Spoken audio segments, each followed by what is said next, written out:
नमस्कार, मी आहे प्रदीप आणि आपण पाहत लोकशाही गट्टा आणि आज आपण आहोत किल्ले धारूळ या ठिकाणी आणि आपण आज बीड जिल्हा कामगार संघटनेचे सेटूचे जे अध्यक्ष आहेत त्यांच्याशी आपण बोलू की त्यांच्या काही मागण्या आहेत, त्यासाठी ते मुंबईसाठी आंदोलनाला जात आहेत.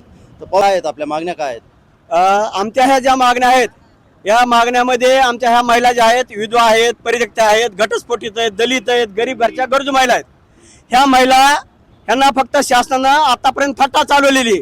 2003 पासून ह्या महिला शाळेमध्ये खिचडी शिजवण्याचं काम करतात आणि महाराष्ट्रामध्ये इतकं कमी मानधन कुणालाच नाही की ह्यांना फक्त 83 रुपये रोज दिला जातोय.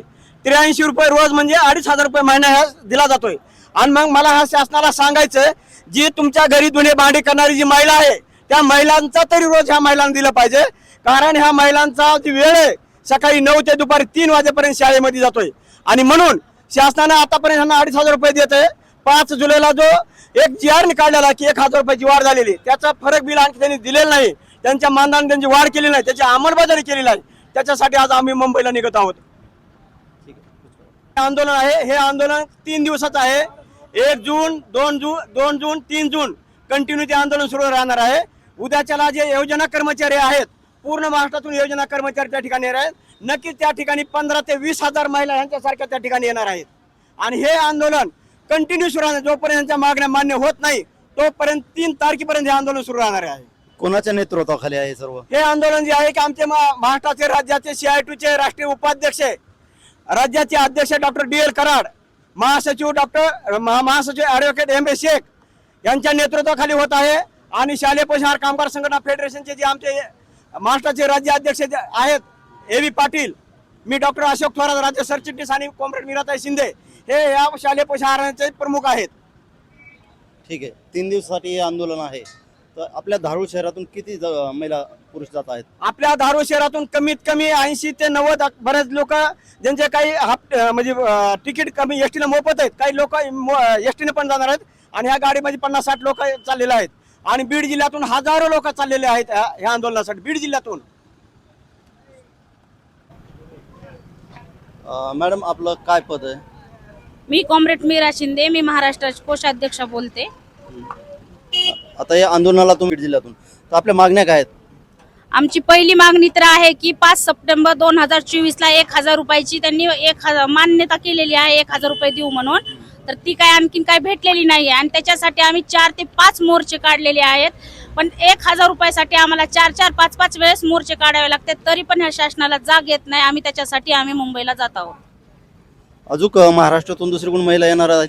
पूर्ण महाराष्ट्रातून जेवढे शालेय पोषण आहार कामगार महिला आहेत, त्याच्यात की दलित, OBC, गरजू महिला, विधवा, परित्यक्त्या, अशा ह्याच्या खिचडी शिजवायला ह्या कुणी श्रीमंत महिला नाहीत, ह्या सगळ्या गरजू महिला आहेत. आणि ह्या महिला पूर्ण महाराष्ट्रातून येत आहेत आपल्या हक्कासाठी. कारण यांना फक्त 83 रुपये रोज आहे आणि 83 रुपये रोज म्हणजे 2,500 रुपये महिना. सांगायला सुद्धा लाज वाटते की आम्हाला 2,500 रुपये महिना आहे आणि आमचा वेळ सकाळी 9 वाजल्यापासून तर दुपारी 2-2:30 वाजेपर्यंत शाळेमध्ये जात आहे. त्याच्यासाठी आम्ही आमच्या मागण्या हक्कासाठी मुंबईला जात आहोत. आपली मागणी किती वाढ पाहिजे? आपल्याला मागणी कितीची?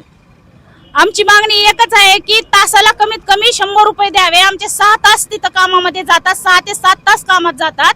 मग किमान तासाला 100 रुपये म्हणजे शेतामध्ये रोज आहे 300-400 रुपये रोज, तर इथं तर 6 ते 7 तास काम करावं लागतं. तर आमची तेवढीच मागणी आहे की आम्हाला निदान तासाला 100 रुपये रोज दिला पाहिजे. म्हणजे तासाला 100 रुपये दिले पाहिजे तर 600 रुपये रोज दिला पाहिजे. आपण पाहत आहात लोकशाही गट्टा आणि आज आपल्यासोबत होत्या या बीड जिल्ह्याच्या महिला कर्मचारी, बीड जिल्हा शालेय पोषण आहाराच्या. तर पाहूयात यांच्या मागण्याला खरंच यश हो. ओके, धन्यवाद. आपली मागणी जी आहे ती काय आहे?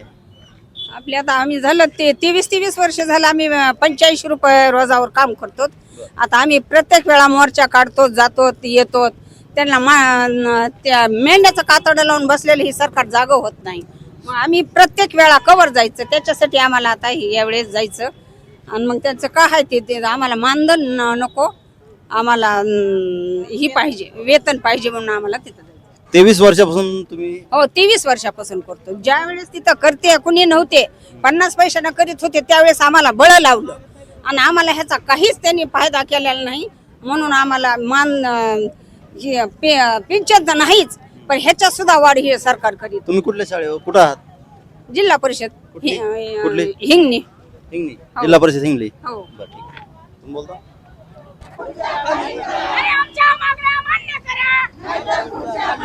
अरे कोण म्हणतं